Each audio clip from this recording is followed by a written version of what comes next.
Evet arkadaşlar, merhaba. Bugün sizlerle sınırsız elmas makinesini nasıl yapılır arkadaşlar onu göstereceğiz. Arkadaşlar ben hazırlamıştım, şimdi yine göstereyim arkadaşlar.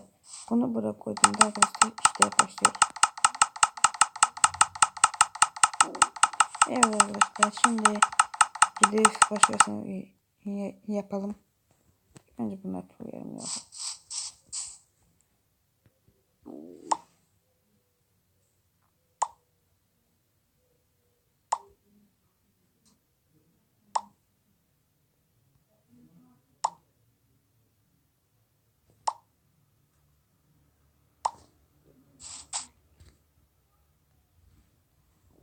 Arkadaşlar bence burası arkadaşlar. İlk önce gereken şeyler bunları dispenser arkadaşlar, sonra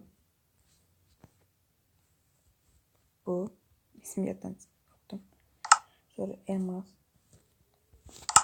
arkadaşlar, sonra neydi bu arkadaşlar, sonra şey bu başlayalım arkadaşlar, sonra bir sonra kazalım.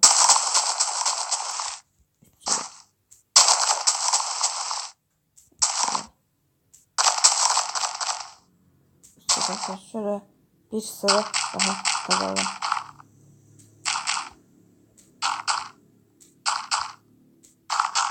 Arkadaşlar bir de arkadaşlar elmas bulut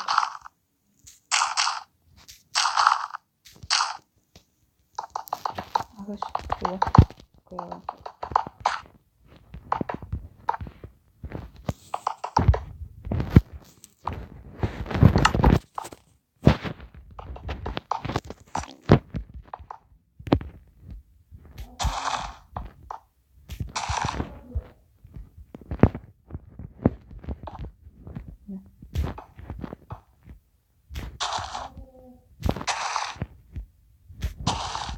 Böyle ve sonra 1 2 3 arkadaşlar sonra 1 2 3 buradan işte sonra bundan buraya bir sonra üstten böyle getirip bakın burada birleştirip buraya getirip arkadaşlar şimdi de elmasımızı koyalım.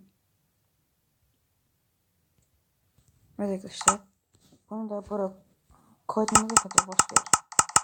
İşte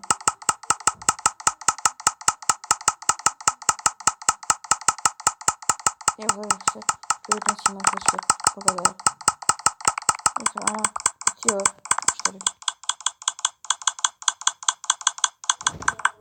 ne yapacak işte, sınırsız olmuyor arkadaşlar.